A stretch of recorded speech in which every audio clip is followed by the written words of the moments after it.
Hello students. काफ़ी दिनों से आपके व्हाट्सएप पर पर्सनली मैसेज आ रहे हैं कि सर अभी आप फ्री होंगे तो कुछ यूट्यूब पर ऑनलाइन इंग्लिश की क्लास डाल दीजिए ताकि कॉम्पिटिटिव एग्जाम वालों को हमें फ़ायदा हो। तो ये सब काफ़ी दिनों से मैसेज को देखते हुए डिसाइड किया है कि आज से अपन ऑनलाइन क्लास स्टार्ट कर रहे हैं, वीडियो के द्वारा अपलोड कर रहे हैं यूट्यूब पर। आशा है कि आपको बहुत ही अच्छा लगेगा और आपके कॉम्पिटिटिव एग्जाम में बहुत ही फायदेमंद रहेगा। तो चलते हैं, शुरू करते हैं आज का अपना वीडियो, फर्स्ट वीडियो। और उसके अंदर अपना टॉपिक रहेगा correct form of the verb. English का एक बहुत ही अच्छा टॉपिक है ये, correct form of the verb. और काफ़ी बच्चे कॉम्पिटिटिव एग्जाम में क्वेश्चंस में इसमें काफ़ी गलतियां कर देते हैं और वो सही नहीं कर पाते हैं। तो correct form of the verb कोशिश है कि एक पार्ट में बने या फिर दो पार्ट में बन जाएगा, लेकिन जो भी इसमें कंटेंट डाला जाएगा उससे फिर आपका गलत होने के चांसेस जीरो हो जाएंगे। Let's start. अपना सबसे पहला टॉपिक है correct form of the verb. Correct form of the verb.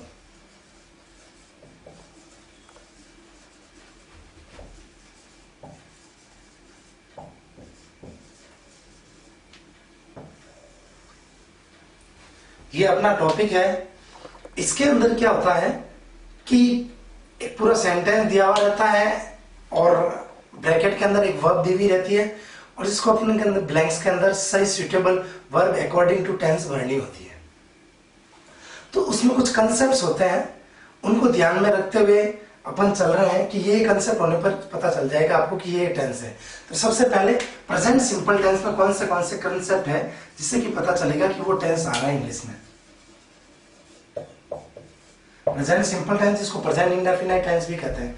इसका स्ट्रक्चर में क्या होता है कि V1 के साथ में एस या एस लगता है, या V1 आता है, या डू या डज के साथ में V1।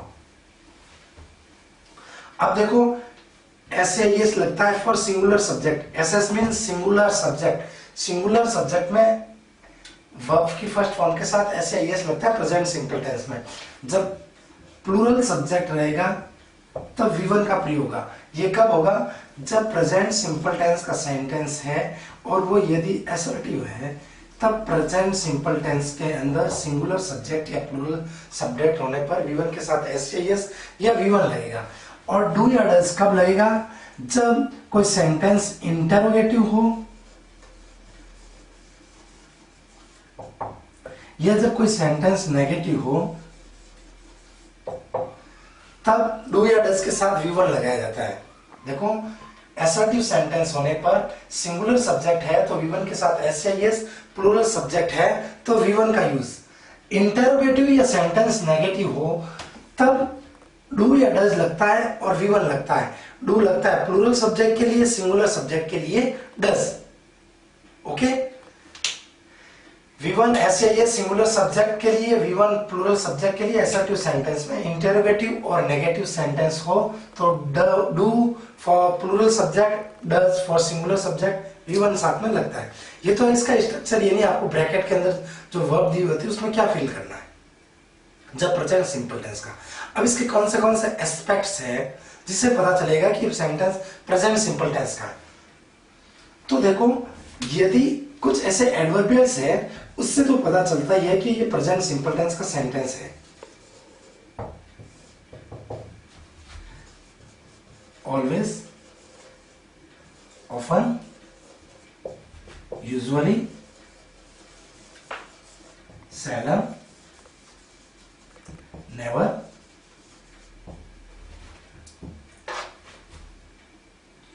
Regularly, generally, occasionally, mostly, frequently,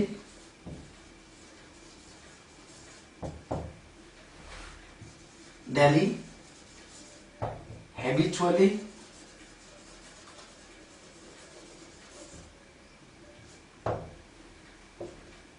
hardly, scarcely, sometime,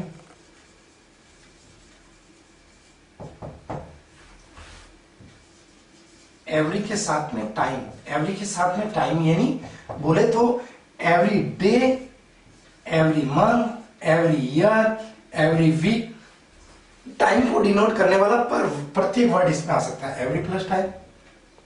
अब वंस और ट्वाइस, उसके बाद में ए, उसके बाद में वापस वही टाइम को डिनोट करने वाले वर्ड, टाइम को डिनोट करने वाले वर्ड यानी day, month, year, week, or, जो भी टाइम को डिनोट करते हैं वो प्रत्येक वर्ड इसमें आ सकता है। तो ये है प्रेजेंट सिंपल टेंस की mostly adverbials. Always, often, usually, seldom, never, regularly, generally, occasionally, mostly, frequently, daily, habitually, hardly, scarcely, sometime, every plus time, once, twice, a time, ये आने पर प्रेजेंट सिंपल टेंस की एडवर्बियल्स है। इनका एक screenshot ले लो आप। अब इनका एक अच्छी तरह से स्क्रीनशॉट लिया। अब अपन नेक्स्ट टाइम शुरू कर रहे हैं। अभी कुछ ऐसे कंसेप्ट है, उससे पता चलता है प्रेजेंट सिंपल टेंस का सेंटेंस है। अब देखो दूसरा कंसेप्ट, यदि सेंटेंस में यूनिवर्सल ट्रूथ है, कोई यूनिवर्सल फैक्ट है, कोई प्रोवर्ब्स है, कोई परमानेंट एक्टिविटी है, परमानेंट एक्टिविटी है, कोई प्रिंसिपल है,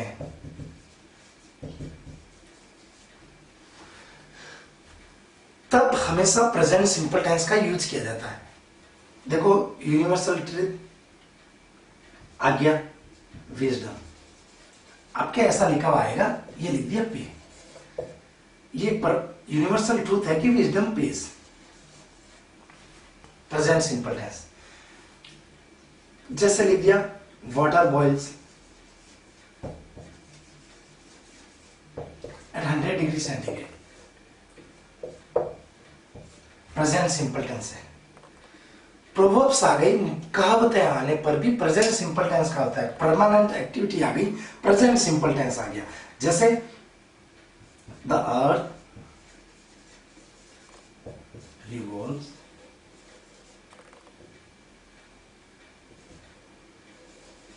around the sun, permanent activity आ गई प्रेजेंट सिंपल टेंस का।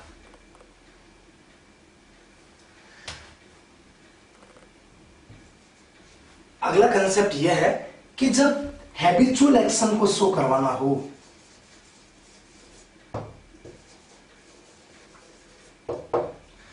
To show habitual action we use present simple tense. Habitual action के लिए, हैबिचुअल एक्शन यानी he works after lunch,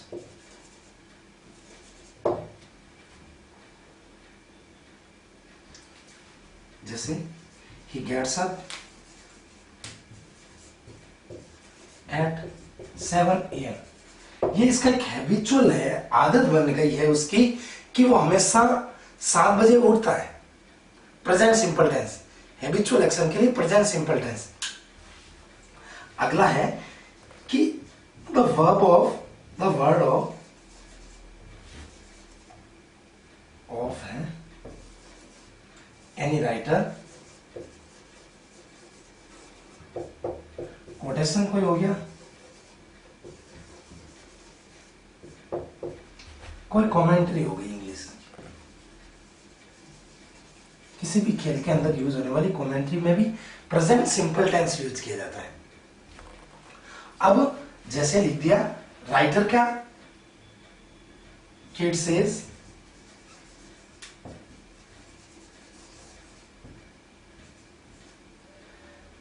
a thing of beauty is a joy forever, a thing of beauty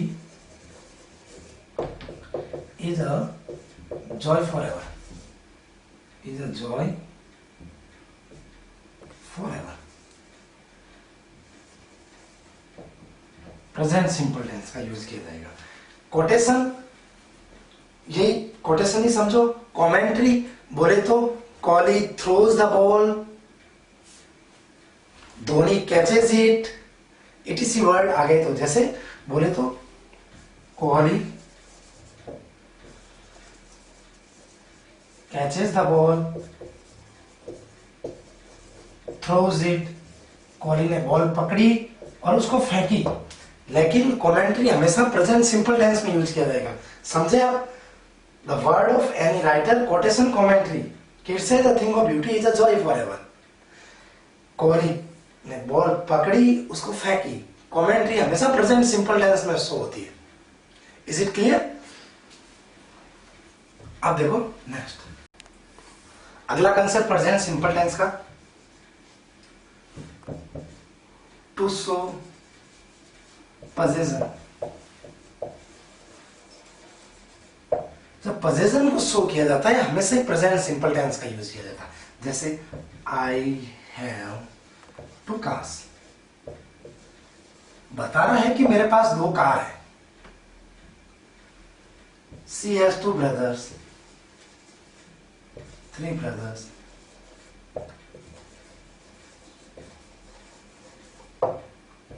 possession को show करने के लिए present simple tense का use हुआ। आपके ऐसे में हमेशा यहां पर बी दिया हुआ आएगा, हैज में डालना है। आई के साथ हैव लगा, सी के साथ हैज लगा, ये प्रेजेंट सिंपल टेंस को शो करने वाले सेंटेंस है। अगला है कि फिक्स्ड प्रोग्राम,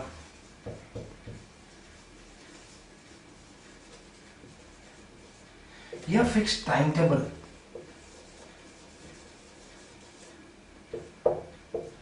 को शो करने के लिए भी प्रेजेंट सिंपल टेंस का यूज किया जाता है। एक बात और इस टॉपिक से हटके कि पहले PROGRAM लिखो या PROGRAMME लिखो, दोनों ही सेम है। इसको भी ब्रिटिश इंग्लिश में अलाउ किया हुआ है, इसको भी किया हुआ है। इंग्लिश में जनरली कॉम्पिटिटिव एग्जाम के अंदर ब्रिटिश इंग्लिश का यूज करना होता है, लेकिन फिर भी ये भी वर्ड सही है, ये भी सही है। मोस्टली अभी प्रोग्राम ये काम वर्ड लेते हैं। चलो फिक्स्ड प्रोग्राम कैसे, उसके अंदर इस चीज का ध्यान रखना विद्यार्थियों कि जब ये वर्ड आने पर ही फिक्स प्रोग्राम माना जाता है। इंग्लिश के अंदर कम, go, travel and visit,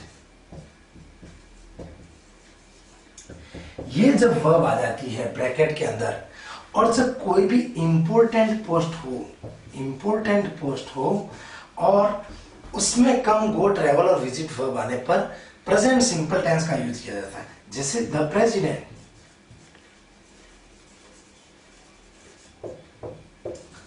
travel, America, next day. अब देखो एक मिनट इस सेंटेंस को अच्छी तरह से समझना। The president travels America next day. अब क्या है भाई कि यहां पर ये नेक्स्ट डे दिया हुआ है। अब एक्सपीरियंस हो कॉम्पिटिटिव एग्जाम के, आपको अच्छी तरह से ध्यान है कि next day future simple tense के अंदर आता है। नेक्स्ट डे किसके अंदर आता है? फ्यूचर सिंपल टेंस में आता है। फिर भी इसके अंदर ट्रेवल्स आएगा। क्यों आएगा? क्योंकि the president is an important post. जब कोई महत्वपूर्ण पोस्ट हो और उसके अंदर कम, गो, ट्रेवल और विजिट वर्ब आए भी हो तो उसके अंदर हमेशा ही प्रेजेंट सिंपल टेंस यूज किया जाता है। और द प्रेसिडेंट दिया हुआ है, ये एक सिंगुलर सब्जेक्ट है, एस लग गया है। Clear is it? Important post में यदि कम, को, ट्रेवल, विजिट वर्ब आए तो उनको फिक्स्ड प्रोग्राम में कंसीडर किया जाता है या फिक्स्ड टाइम टेबल में कंसीडर किया जाता है, और उस टाइम हमेशा ही प्रेजेंट सिंपल टेंस का यूज किया जाएगा, भले ही कोई टाइम को इंडिकेट करने वाला वर्ड फ्यूचर टेंस का हो तो भी। नेक्स्ट डे वैसे फ्यूचर सिंपल में आता है, फिर भी अपन को यहाँ प्रेजेंट सिंपल मानना है। क्यों? क्योंकि come, go, travel and visit verb important post में आने पर हमेशा प्रेजेंट सिंपल माना जाता है, कि कहा जाता है कि इनका कोई फिक्स्ड प्रोग्राम रहता है। अब जैसे देखो, आर स्कूल रीओपन्स इन जुलाई, कि हमारी स्कूल जुलाई में खुलती है, ये टाइम टेबल फिक्स किया हुआ है, तो इसलिए प्रेजेंट सिंपल टेंस का यूज किया जाएगा। नेक्स्ट अपना यह है कि जब न्यूज़पेपर की हेडलाइंस हो, न्यूज़पेपर हेडलाइन,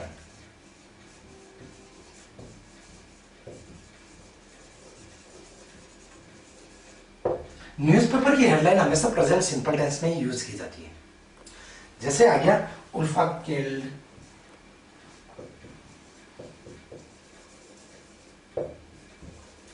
यानी उल्फा के द्वारा 10 आदमी को मार दिया गया है। न्यूज़पेपर की हेडलाइन हमेशा प्रेजेंट सिंपल टेंस में होती है। द टेररिस्ट अटैक्स, कि आतंकवादियों ने हमला किया। The terrorist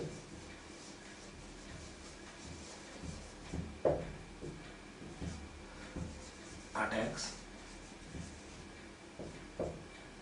on Kashmir,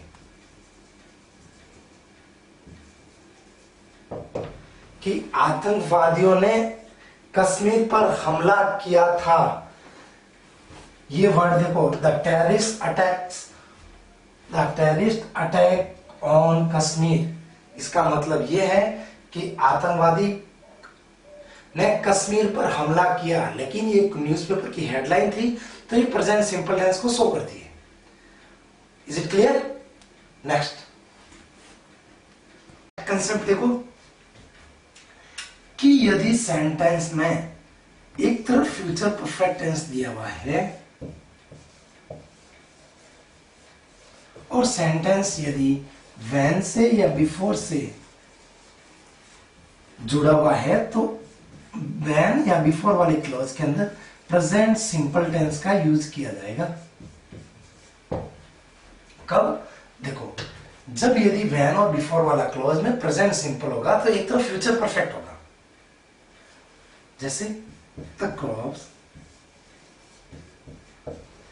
will have dried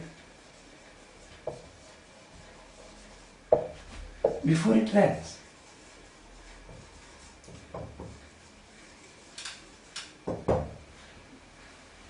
देखो, एक तरफ ये फ्यूचर परफेक्ट टेंस दिया हुआ है, तो बिफोर वाले क्लोज के अंदर प्रेजेंट सिंपल टेंस आ रखा है। देखो, ये रेंस लिखा हुआ है।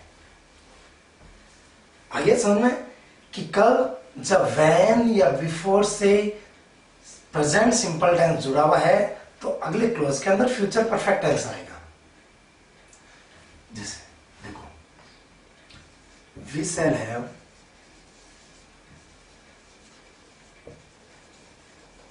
moved to London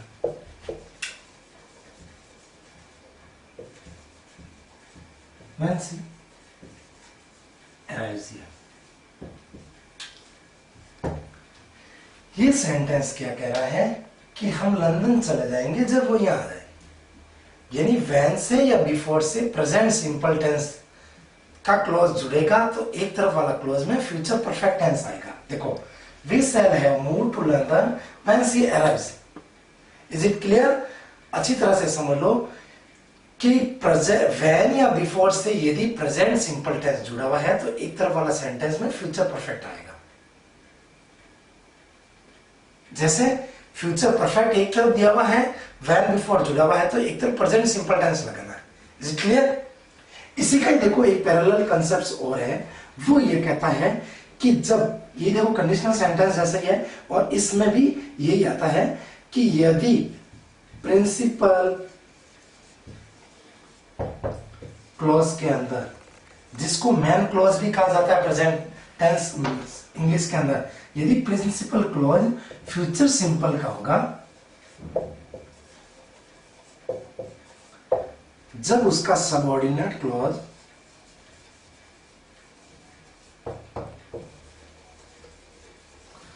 present simple tense आया।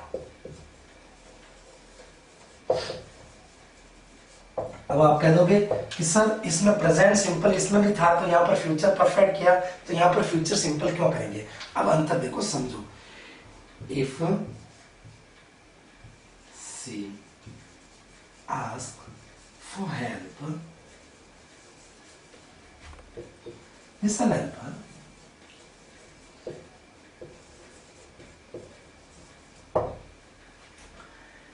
if she asks for help, यदि उसको वो हेल्प का कहती है तो हम उसकी सहायता करेंगे। कब करेंगे? If she asked for help. ये देखो सबऑर्डिनेट क्लॉज है, ये प्रिंसिपल क्लॉज है। यदि इफ या as soon as, when, as, इस टाइप के ये वर्ड है जो सबऑर्डिनेट क्लॉज के कंजक्शन है। यदि ये आ जाते हैं सबऑर्डिनेट क्लॉज के अंदर तो प्रिंसिपल क्लॉज के अंदर फ्यूचर सिंपल लगेगा। प्रेजेंट सिंपल टेंस यदि सबऑर्डिनेट क्लॉज में है तो प्रिंसिपल क्लॉज के अंदर फ्यूचर सिंपल लगेगा। They will come in party if you invite them. जैसे they will come in party if you invite them.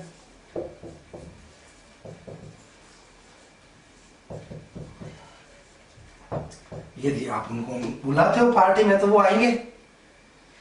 तो इफ वाला सेंटेंस प्रेजेंट सिंपल का है तो ये फ्यूचर सिंपल में आएगा। इसमें अंतर क्या है? इसमें व्हेन और बिफोर में एक तरफ फ्यूचर परफेक्ट आपके दिया हुआ आएगा तब उसमें प्रेजेंट सिंपल टेंस लगाना है। इसमें मान लो एक तरफ प्रेजेंट सिंपल है तो एक तरफ फ्यूचर सिंपल लगाना है, या फ्यूचर सिंपल दिया हुआ है तो प्रेजेंट सिंपल लगाना। Is it clear? वो हो गया future perfect, when, before, present simple. Future simple principal clause में आएगा तो सबऑर्डिनेट क्लॉज में प्रेजेंट सिंपल टेंस होगा। हो गया एकदम क्लियर? अगला देखो,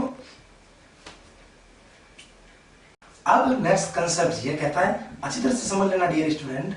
हियर या देयर सेंटेंस में आया है और उसके पश्चात साइन ऑफ एक्सक्लेमेशन दिया हुआ आएगा, हमेशा ही प्रेजेंट सिंपल टेंस यूज करना। हियर देयर के पश्चात साइन ऑफ एक्सक्लेमेशन आने पर प्रेजेंट सिंपल टेंस का यूज किया जाता है। देखो, हियर कम्स राधा।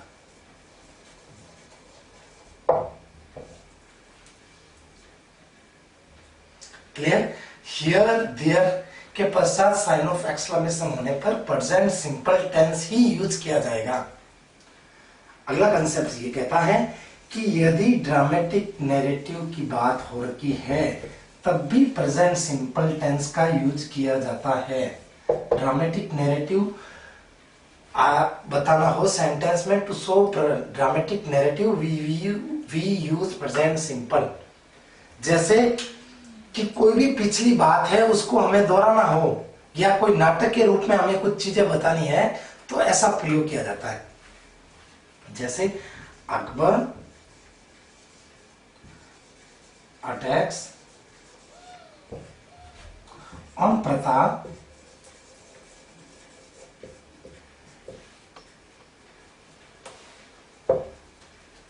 अकबर प्रताप पर आक्रमण करता है।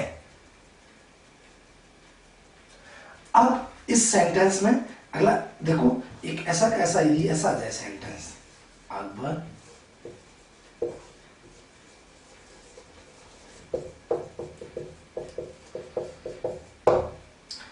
यहाँ पे ये लिखा हुआ है correct form of the verb में, यहाँ पर आप क्या लिखा हुआ आएगा? अटैक लिखा हुआ। तो इसको समझो, देखो इस सेंटेंस और इस सेंटेंस में अंदर अंतर क्या है? दोनों सेंटेंस इसमें और इसमें, यहां पर कहता है कि अकबर प्रताप पर आक्रमण करता है, यानी अकबर ने उस टाइम तो किया था लेकिन अब अपन उसको वापस कोई नैरेटिव के रूप में बता रहे हैं या कोई इसको वापस रिव्यू कर रहे हैं।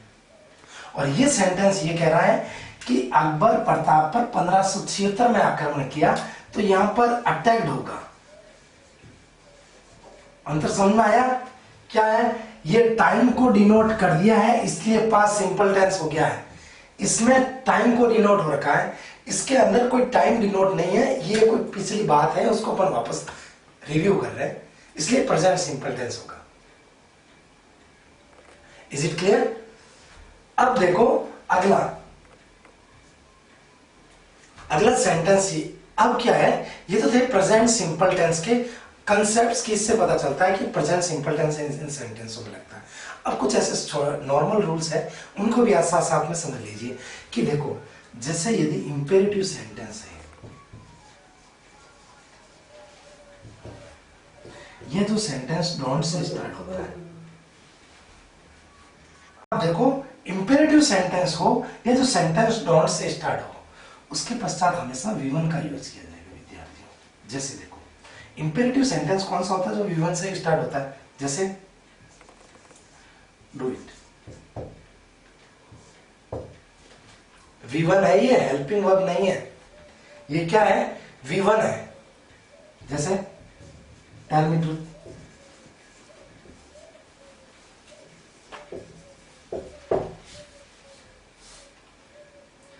इंपेरेटिव सेंटेंस है, डोंट से स्टार्ट हो गया कोई सेंटेंस तो भी V1 रहेगा।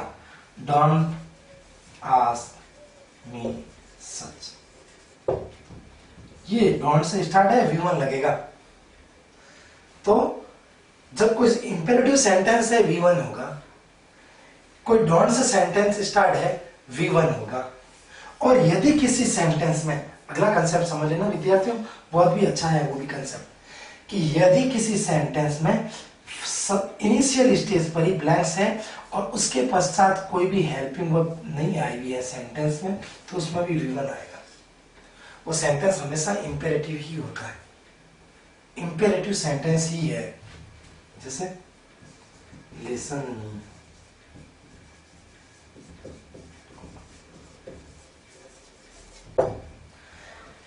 हेल्पिंग वर्ब नहीं आई है इसलिए V1 लगेगा।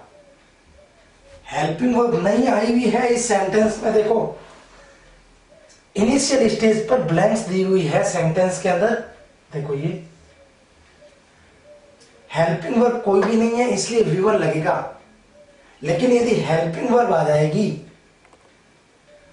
तब उसके अंदर जीरन लगेगा। हेल्पिंग वर्ब आ गई है, वही वापस इनिशियल स्टेज पर ब्लैंक्स है,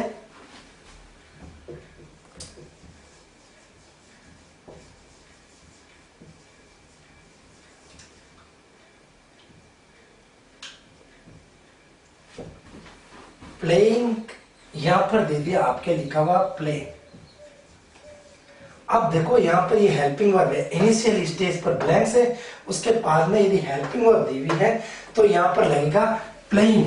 क्या लग जाएगा, playing, PLAVING।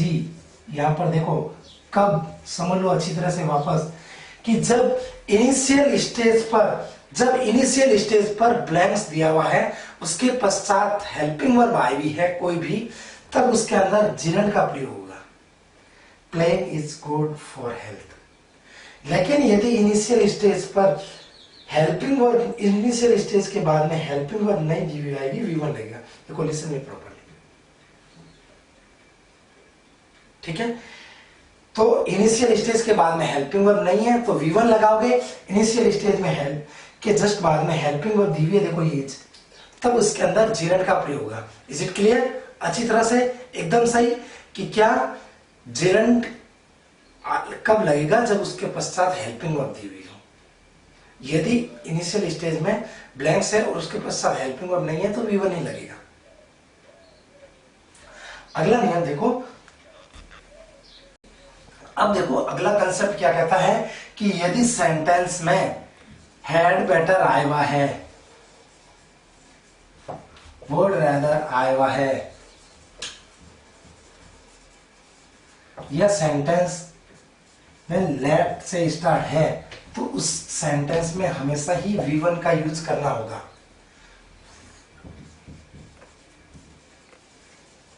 You had better,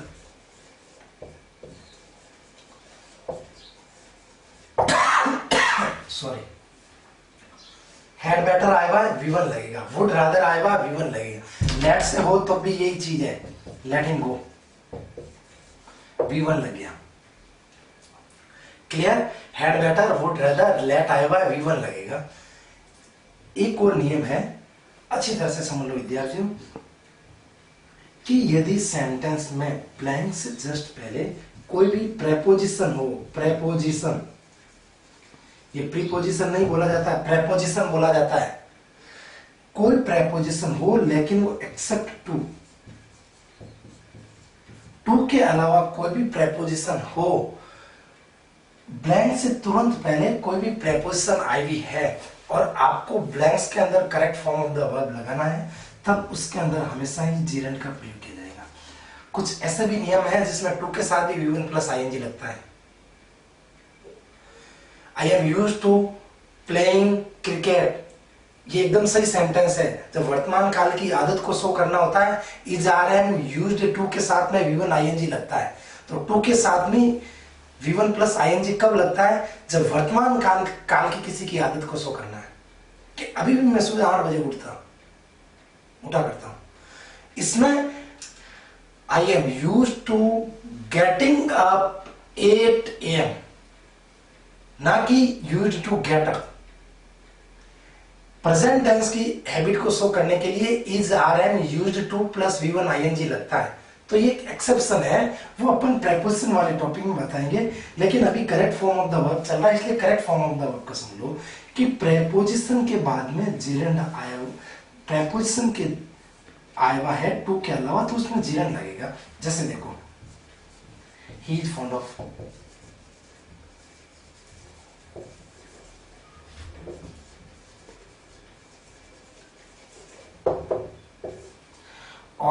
preposition है, इसके बाद में V1 आईएनजी लगेगा। इसका एक और पैरेलल नियम है, वो ये कहता है कि यदि जब कभी भी पॉजेसिव आया हुआ हो, जैसे माई, आर, योर, हर, हिज, ये पॉजेसिव है, इसके बाद में ये जब आईएनजी आ जाता है तब आपको पता है ये एडजेक्टिव बनता है। ठीक है, और ये खाली डांसिंग वगैरह ये यहाँ पर है ना, ये नाउन है, वो एब्स्ट्रैक्ट नाउन है। लेकिन फिर भी माई, आर, योर, हर और हिज, इसके बाद में यदि कहीं भी जब ब्लैंक्स आ जाए, पॉजेसिव के बाद में ब्लैंक्स आ जाए, तो उसमें भी हमेशा V1 प्लस आईएनजी लगेगा। क्या लगेगा? V1 प्लस आईएनजी, इनमें सब में यही लगेगा।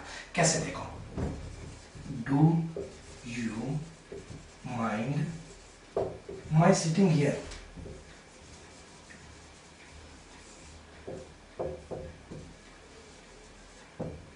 अब देखो विद्यार्थियों, ये माई के जस्ट बाद में लगाना है वर्ब, तो ये देखो सिटिंग बना है। वापस समझ लो, my, our, your, her, his, their, ये जो होता है ना पॉजेसिव, उसके पश्चात जस्ट बाद में यदि हेल्पिंग वर्ब का प्रयोग करना है, ब्लैंक्स दी हुई है, तो पश्चात तो जीरेंड का ही प्रयोग होगा। क्लियर? अच्छी तरह से समझ लेना। प्रेपोजिशन में टू के अलावा कुछ भी आएगा, V1 आईएनजी आएगा। टू आता है, वो is are am used to के अंदर आता है, वो अभी आपका काम का नहीं है, प्रेपोजिशन की टाइम बता देंगे। अब देखो, ये प्रेजेंट सिंपल पूरा हो रहा है, इसका एक बार मैं रिवीजन करवा रहा हूं, अच्छी तरह से समझ लो। कुछ ऐसे एडवर्बियल्स होता है जिसके अंदर प्रेजेंट सिंपल टेंस लगता है, वो ऑलवेज, ऑफन, यूजुअली वाली सब एडवर्बियल्स। फिर universal truth, fact, proverbs, principle, permanent activities आने पर प्रेजेंट सिंपल टेंस लगेगा। हैबिचुअल एक्शन आने पर भी प्रेजेंट सिंपल टेंस लगेगा। The words of any writer, quotation हो, कमेंट्री हो, प्रेजेंट सिंपल टेंस लगेगा। टू शो पोजीशन को शो करना है, प्रेजेंट सिंपल टेंस लगेगा। फिक्स्ड प्रोग्राम या टाइम टेबल आएगा हो, प्रेजेंट सिंपल टेंस लगेगा। न्यूज़पेपर की हेडलाइंस हो, प्रेजेंट सिंपल टेंस लगेगा। वैन आएगा हो, प्रेजेंट सिंपल टेंस वैन वाले में साथ में आएगा, तो एक तरफ फ्यूचर परफेक्ट आता है। कंडीशनल सेंटेंस होता है जिसमें प्रिंसिपल क्लॉज में फ्यूचर सिंपल आएगा, तो सबऑर्डिनेट क्लॉज में प्रेजेंट सिंपल टेंस आएगा। हियर, देयर के पश्चात साइन ऑफ एक्सक्लेमेशन होने पर प्रेजेंट सिंपल टेंस लगेगा। कोई भी ड्रामेटिक नैरेटिव को शो करवाना है, प्रेजेंट सिंपल टेंस लगेगा। इसके पश्चात had better, would rather, let वाले सेंटेंस में V1 लगेगा। इंपेरेटिव या डोंट सेंटेंस में आया हुआ है, तब हमेशा ही प्रेजेंट सिंपल टेंस लगेगा। इंपेरेटिव सेंटेंस हो या जो सेंटेंस डोंट से स्टार्ट होता है, उसके अंदर भी V1 का प्रयोग किया जाएगा। सेंटेंस के इनिशियल स्टेज पर ब्लैंक्स हो और सेंटेंस के अंदर हेल्पिंग वर्ब नहीं दी हुई है, वो इंपेरेटिव माना जाता है, उसके अंदर V1 लगेगा। लेकिन यदि सेंटेंस में वही वापस इनिशियल स्टेज पर ब्लैंक्स है, लेकिन आगे कोई हेल्पिंग वर्ब दी हुई है, तो उसके अंदर जीरेंड का प्रयोग किया जाएगा। ब्लैंक से जस्ट पहले यदि कोई प्रेपोजिशन है जिसमें टू के अलावा प्रेपोजिशन होने पर हमेशा जीरेंड का प्रयोग किया जाता है। और टू वाले में भी V1 आईएनजी लगता है, वो मैंने आपको बता दिया। Is are am used to plus V1 plus ING लगेगा। और यदि कोई पॉजिटिव बताया हुआ हो प्रोनाउन के रूप में और उसके जस्ट बाद में हमेशा V1 प्लस ING लगेगा। आशा है कि आपको ये बहुत ही अच्छा लगा होगा। एक दो बार रिवाइज करना, अच्छी तरह से क्लियर हो जाएगा, फिर आपको कभी भी गलती नहीं करनी होगी कॉम्पिटिटिव एग्जाम में। Correct form of the verb में अभी प्रेजेंट सिंपल टेंस पूरा हो गया अपना। कंटिन्यूस लेते हैं अब next.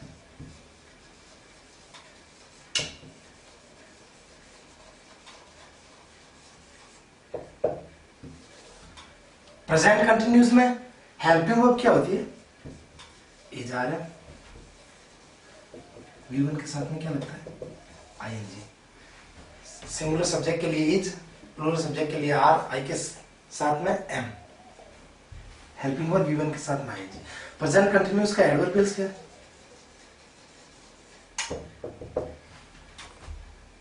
Now, nowadays, at present, these days,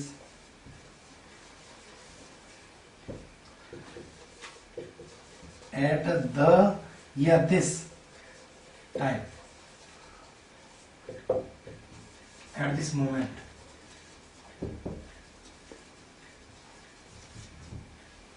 now, nowadays, at present, this morning,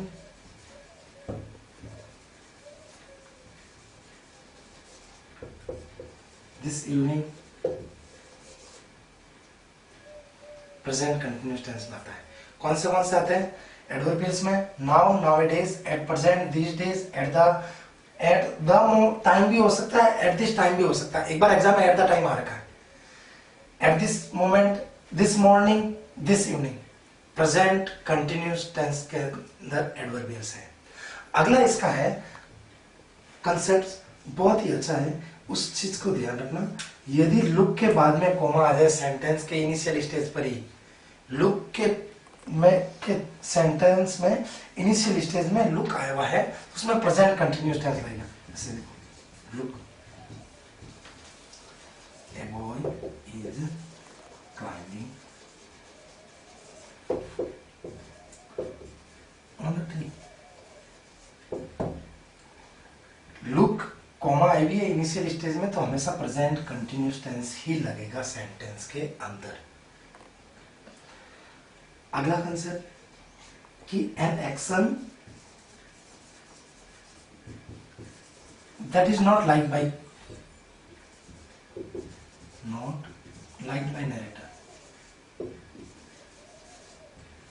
narrator या समवन,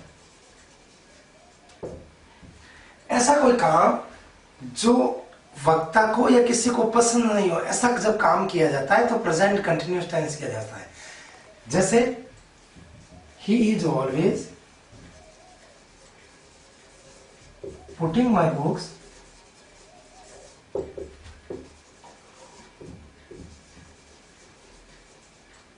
डिसऑर्डर।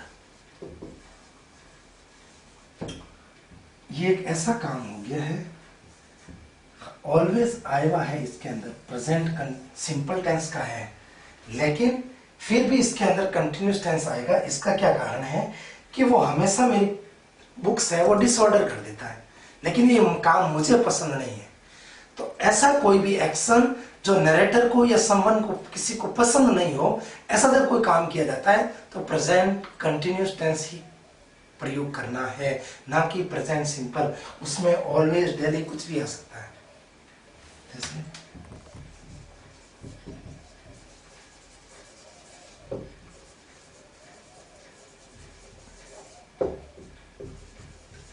वो हमेशा मुझे चिढ़ाती है, डेली आया हुआ है, डेली प्रेजेंट सिंपल टेंस को शो करता है स्टूडेंट्स।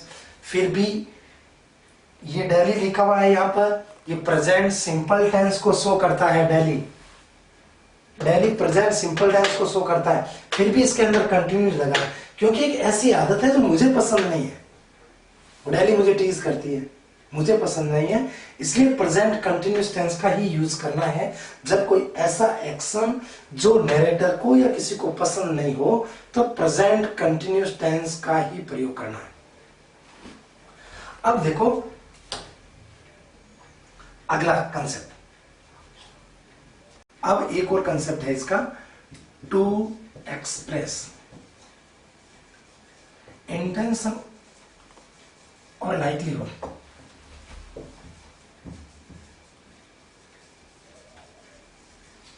इंटेंशन या लाइक्लीहुड को शो करना है तो प्रेजेंट कंटिन्यूस टेंस का ही यूज करना है। इंटेंशन और लाइक्लीहुड का अर्थ होता है इरादा। We are going to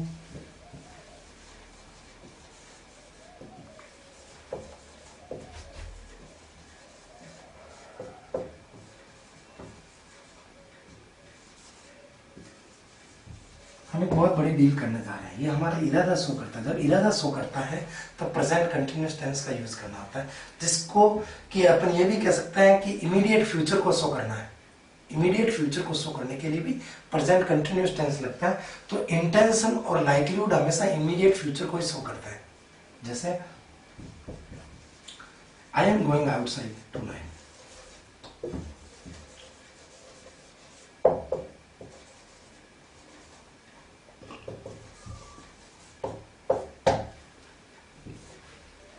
intention कहो, लाइक्लीहुड कहो या इमीडिएट फ्यूचर कहो, एक ही चीज है।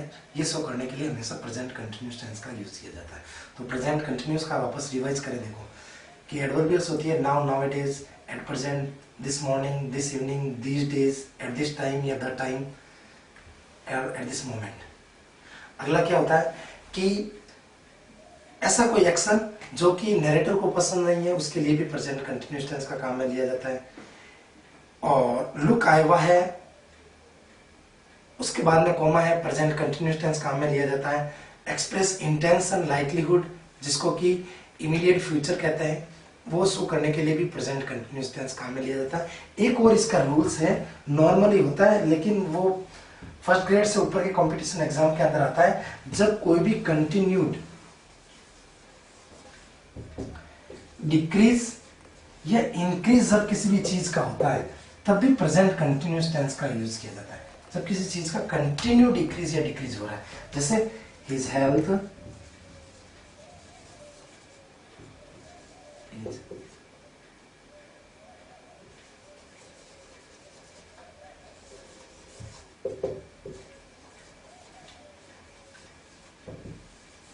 कि उसके स्वास्थ्य में लगातार सुधार हो रहा है। इज वीवर आईएनजी कंटिन्यूली किसी भी सेंटेंस की एडवर्ब नहीं है, फिर भी ये किस लिए है? क्योंकि उसके स्वास्थ्य में सुधार हो रहा है, कोई चीज बढ़ रही है आगे, इसलिए लगा है, ना कि ये कंटिन्यूली आया हुआ है। कंटिन्यूली कभी भी एडवर्ब नहीं होता, टाइम को डिनोट करने वाला एडवर्ब नहीं है। तो जैसे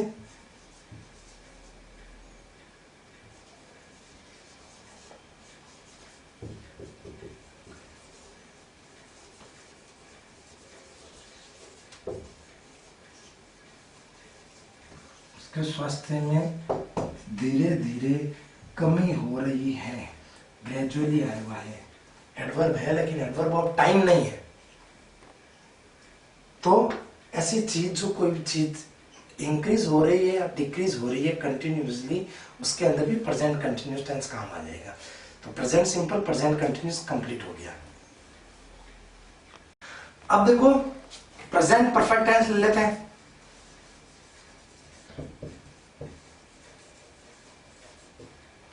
प्रेजेंट परफेक्ट टेंस की हेल्पिंग वर्ब क्या होती है? हैज और हैव, वर्ब की third form. Has singular subject के लिए, हैव प्लूरल सब्जेक्ट के लिए और third form. Is it clear? अब इस टेंस के एडवर्बियल्स देख लो।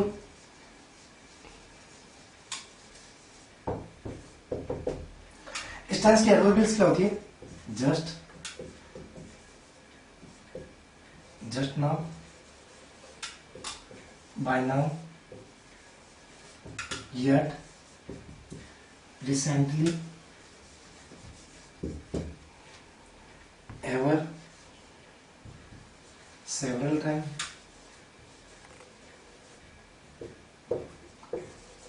up to the present, up to now। ठीक है? just now, by now, yet, recently, ever, several times, up to the present और अप टू नाउ, ये इस टेंस की एडवर्बियल्स है। इसके अलावा दूसरे कंसेप्ट हैं, वो देखो कि इट इज या दिस इज के बाद में यदि सुपरलेटिव डिग्री दी हुई है तो भी प्रेजेंट परफेक्ट टेंस का यूज किया जा सकता है। जैसे एग्जांपल देखो, it is the best place that I have stayed. इसका मतलब समझो कि ये देखो लिखा हुआ इट इज के बाद में सुपरलेटिव डिग्री, तब यहां पर प्रेजेंट परफेक्ट टेंस का यूज हो रखा है। इट इज या दिस इज के बाद में सुपरलेटिव डिग्री होने पर हमेशा ही प्रेजेंट परफेक्ट होगा। अगला नियम वो ये कहता है कि when there is no adverbials in sentence, that time we have to use present perfect tense. There is no adverbial.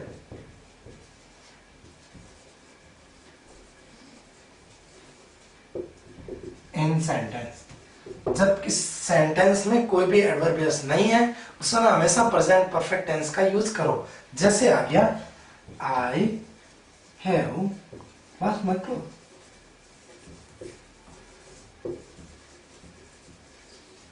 इस सेंटेंस के अंदर कोई भी एडवर्बियल्स नहीं था, प्रेजेंट परफेक्ट टेंस का यूज किया। क्यों किया? कि कोई एडवर्बियल्स नहीं है, कोई सिम्टम्स नहीं दिया हुआ है, तो ऐसा लगता है कि ऐसा कोई कार्य जो अभी तुरंत ही पूरा हुआ होगा उसके लिए प्रेजेंट परफेक्ट टेंस का यूज किया जाता है, और काफी टाइम हो गया उसके लिए पास्ट सिंपल टेंस का यूज किया जा सकता है। I have been London many times, मैं काफी बार लंदन जा चुका हूं।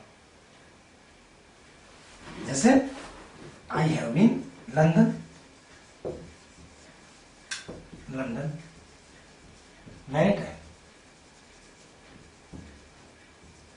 इस सेंटेंस में देखो आई हैव बीन आया हुआ, ये प्रेजेंट परफेक्ट टेंस आया हुआ। I have been London many times, present perfect tense use हो रखा है। तो प्रेजेंट परफेक्ट टेंस के इसमें क्या क्या होता है देखो, जस्ट एडवर्बियल्स में देखो just, just now, by now, yet आ गया, रिसेंटली आ गया, ever, so far, up to now, up to the present, several time आया हुआ है, तो प्रेजेंट परफेक्ट टेंस यूज होता है। दूसरा क्या है कंसेप्ट कि इट इज या दिस इज के बाद में सुपरलेटिव डिग्री आ गया तो प्रेजेंट परफेक्ट टेंस ही लगाना है, और जब सेंटेंस में कोई भी एडवर्बियल्स नहीं दी हुई हो प्रेजेंट परफेक्ट टेंस यूज करना है। ओके, ये टेंस कंप्लीट अपना। देखो अब अपना प्रेजेंट परफेक्ट कंटिन्यूस रहा है।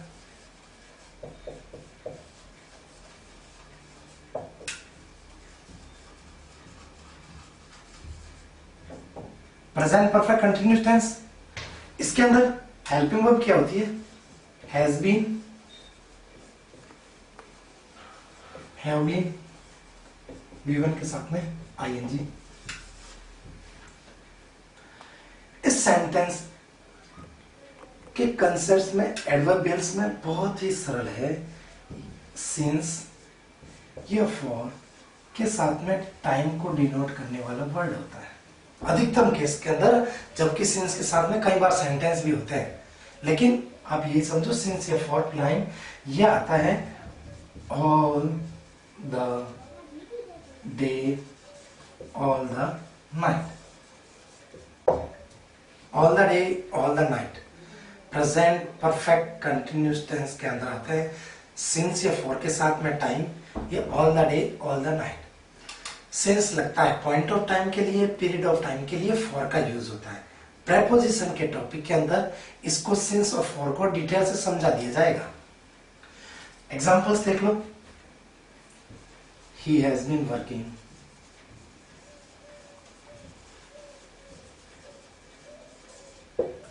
All the day, present perfect continuous tense, they have been selling used goods since 1994. Present perfect continuous tense. They have been selling used goods since 1994. Goods हैं तो क्या all the day आया हुआ है, इसमें since आया हुआ है। यदि 4 आ जाए वो की वो चीज है, यदि इसकी जगह सिंस की जगह लिख दें 4 5 years, सेम बात आ गई। तो प्रेजेंट परफेक्ट कंटिन्यूस टेंस में सिंस या फॉर के साथ में टाइम दिया हुआ आएगा या all the day all the night आए। Has been, have been, V1 के साथ में ing। सिंस का प्रयोग पॉइंट ऑफ टाइम के लिए, पीरियड ऑफ टाइम के लिए फॉर का यूज किया जाता है। प्रेजेंट टेंस का पूरा हो गया है, जैसे tense correct form of the verb में पूरे टेंस हो जाएगा, वैसे ही इसके साथ साथ में नोट्स मिल जाएंगे आपको वीडियो के डिस्क्रिप्शन के अंदर, और एक प्रैक्टिस एक्सरसाइज दे दी जाएगी नीचे एक ब्लॉग के अंदर, आंसर भी दिए जाएंगे, प्रैक्टिस भी साथ साथ में करते रहिएगा। थैंक्स।